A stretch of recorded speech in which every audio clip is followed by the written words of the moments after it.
വൈദികർ ഉപയോഗിക്കുന്ന തിരുവസ്ത്രമായ കാപ്പ ധരിച്ച് ഓടിയ വ്യക്തിക്ക് വീട് പണിതുകൊടുത്ത് സഭ മാതൃകയായി. 2 ആഴ്ച മുൻപ് ചങ്ങനാശ്ശേരി അതിരൂപതയുടെ കീഴിലുള്ള തുരുത്തി മർത്തുമറിയം ഫൊറോന പള്ളിയിൽ നടന്ന സംഭവം നാം മറന്നിട്ടുണ്ടാവില്ല. ഇടവകയിൽ അഭയം നൽകിയ മാനസിക രോഗമുള്ള യുവാവാണ് അച്ഛൻ മാറിയ സമയം നോക്കി കാപ്പയിട്ട് ഓടിയത്. ഈ യുവാവിനെ പിന്നീട് മാനസികാരോഗ്യ കേന്ദ്രത്തിൽ പ്രവേശിപ്പിക്കുകയും ദാരിദ്ര്യവും കഷ്ടപ്പാടും നിറഞ്ഞ അദ്ദേഹത്തിന് ഒരു ഭവനം ഇടവക മുൻകൈയെടുത്ത് നിർമ്മിച്ചു നൽകുകയും ചെയ്തതായി ഇടവക വികാരി ഫാദർ ജോസ് വരിക്കപ്പള്ളിൽ സൺഡേ ശാലോം ഓൺലൈനിനോട് വ്യക്തമാക്കി. ചങ്ങനാശ്ശേരി അതിരൂപതയിൽപ്പെട്ട തുരുത്തി മർത്തമറിയം ദേവാലയത്തിന് വലിയ സന്തോഷത്തിൻ്റെ സുദിനമാണ്. ഞങ്ങളുടെ വലിയ സ്വപ്നമായിരുന്ന പാവങ്ങൾക്ക് ഒരു വസതി എന്ന പദ്ധതിയുടെ ഭാഗമായി 3 ഭവനങ്ങൾ പൂർത്തീകരിച്ച് ഇന്ന് ആശീർവദിക്കപ്പെടുകയാണ്.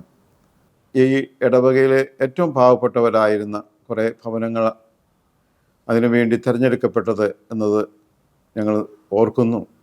അതിലൊരു ഭവനമാണ് കഴിഞ്ഞ ദിവസം നിങ്ങൾ കണ്ടു കാണും. മാനസിക അസ്വാസ്ഥ്യമുള്ള അല്ലെങ്കിൽ അതിൻ്റെതായ ബുദ്ധിമുട്ടുകൾ കാണിച്ച ചെറുപ്പക്കാരൻ പള്ളിയിൽ കയറുകയും കാപ്പ വസ്ത്രം എടുക്കുകയും ഒക്കെ ചെയ്തതിനെക്കുറിച്ച് അത് തരിച്ചോടിയതും അതിൻ്റെ പേരിൽ കമൻറ്റുകളൊക്കെ വന്നതൊക്കെ. അദ്ദേഹം ഇപ്പോൾ ചികിത്സയിലാണ്.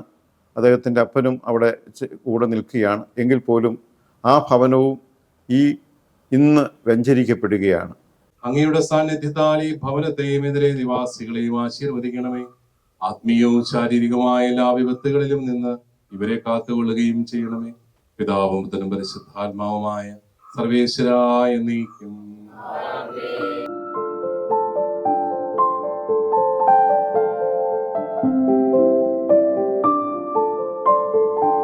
ഇതൊക്കെയാണ് സുവിശേഷം എന്ന് പറയുന്നത്. സുവിശേഷം എന്ന് പറയുന്നത് ഗുഡ് ന്യൂസ് ആണ്, അല്ലെ? നല്ല വാർത്തയാണ് സുവിശേഷം. ശരിക്കും ഇന്നത്തെ പ്രഭാതത്തിലെ ഒരു വലിയ സുവിശേഷമാണ് നമ്മൾ എല്ലാവരും അനുഭവിച്ചുകൊണ്ടിരിക്കുന്നത്.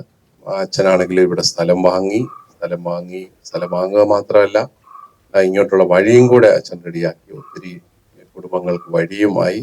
അപ്പൊ അങ്ങനെ വലിയൊരു ദൈവാനുഗ്രഹത്തിന്റെ കാര്യമായിട്ട് ഇത് മാറി. നമ്മുടെ ഇടവകകളെല്ലാം വളർന്നു വരേണ്ടത് ഈ കാരുണ്യ പ്രവർത്തനങ്ങളിലൂടെയാണ്. ധാരാളം കാരുണ്യ പ്രവർത്തനങ്ങൾ നമ്മളെല്ലാം ചെയ്യുന്നുണ്ട്. ഓരോ വർഷവും ഓരോ വിചാരിച്ചമാർ വരുമ്പോഴും ഇത് വളരെ പ്രത്യേകമായ ഒരു കാര്യമാണ്. ഞാൻ പള്ളിയിൽ ലാൻഡ് ബാങ്കിനെ കുറിച്ച് പറയുകയുണ്ടായി. അത് ഇത് തന്നെയാണ്. അതായത് സ്ഥലം വാങ്ങി സ്ഥലമില്ലാത്തവർക്ക് കൊടുക്കുന്ന ഒരു പദ്ധതിയാണ്. അപ്പൊ അതില് നിങ്ങളതിൻ്റെ ഏറ്റവും മുന്നിൽ തന്നെ ഉണ്ട് എന്നുള്ളതിൽ സന്തോഷം.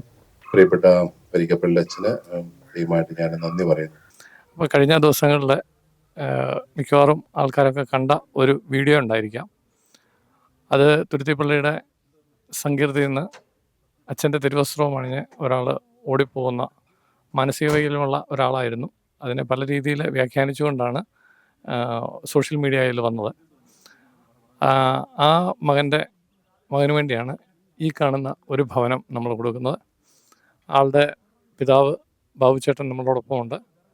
ബാബുച്ചേട്ടൻ പള്ളിയിലെ ഒരു സഹായിയായിരുന്നു. അപ്പം ബാബുച്ചേട്ടനെ നമുക്കൊന്ന് കാണാം. ബാബുച്ചേട്ടന് ആണല്ലോ ഈ ഭവനം തന്നിരിക്കുന്നത്. അപ്പം മകൻ്റെ ഈ അസുഖത്തെ തുടർന്നാണ് ഈ കഴിഞ്ഞ ദിവസങ്ങളിലുണ്ടായ പ്രശ്നങ്ങളുണ്ടായത്, അല്ലേ?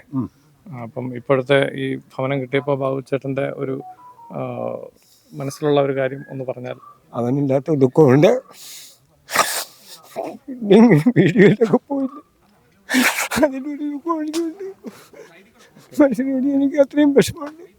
ഇല്ല, എനിക്കതുകൊണ്ട് പറയാം. പിന്നെ നിങ്ങളെല്ലാവരും ഇതിനു വേണ്ടി സഹകരിച്ച് ഇത്രയും തന്നതില്ല എനിക്ക് നന്ദിയും നല്ല കടപ്പാടുമുണ്ട്. നിങ്ങളെ ആരെയും ഞാൻ മറക്കത്തുമില്ല. എല്ലാവരെയും നന്ദി പറയുന്നു എന്ന് മാത്രമേ എനിക്കുള്ളൂ. ഇപ്പം നമ്മൾ തുരുത്തിപ്പള്ളി എല്ലായിടത്തും ഒരു ഇത് അറിയപ്പെടുന്നത് കാപ്പ എടുത്തുകൊണ്ട് പോയ ഒരു സംഭവത്തെക്കുറിച്ചാണ്. പക്ഷെ അതിനെപ്പറ്റി പലരും പല രീതിയിലാണ് അവിടെ അവതരിപ്പിക്കുന്നത്. പ്രമുഖ ചാനലുകൾ വരെ ലഹരി കഴിച്ചിട്ടാണ് ഇത് ഓടി എന്നൊക്കെയാണ് പറയുന്നത്. പക്ഷെ അതൊന്നും അല്ല ശരി. സത്യമായ കാര്യം, അവരുടെ വീട്ടിലെ ആ പയ്യന് മാനസികമായ അസുഖമുണ്ട്, ചികിത്സയിലായിരുന്നു. പക്ഷേ ഇടയ്ക്ക് ഇച്ചിരി അസുഖം മൂർധന്യാവസ്ഥയിലായപ്പോഴാണ് ഇത് സംഭവിച്ചത്. അത് അവർക്കാണ് നമ്മൾ ഒരു വീട് പണിത് കൊടുക്കുന്നത്. ആ വീടിൻ്റെ മുമ്പിലാണ് ഞാനിപ്പോൾ നിൽക്കുന്നത്. ആ കുടുംബം നല്ല ഒരു പക്ഷേ മാനസികമായ അസുഖം വന്നപ്പോഴാണ് ഇത് സംഭവിച്ചത്. വലിയൊരു കരുണയുടെ പ്രവർത്തനത്തിൽ യുവജനങ്ങളുടെ ഒരു സ്വപ്നമാണ് വർഷങ്ങളായിട്ട് മാതാവിൻ്റെ തിരുനാളിനോട് കഴിയുമ്പോൾ ഒരു ഭവനം എന്ന പദ്ധതി. അത് കുറേ കോവിഡ് കാലം വന്നപ്പോൾ അത് ഇച്ചിരി മുടങ്ങിപ്പോയി. അതെല്ലാം ഇത് നന്നാക്കിക്കൊണ്ട് അതെല്ലാം കൂടെ തീർത്താണ് ഈ 2025 ഇത്രയും ഭവനങ്ങൾ വെഞ്ചരിക്കാൻ സാധിച്ചത്.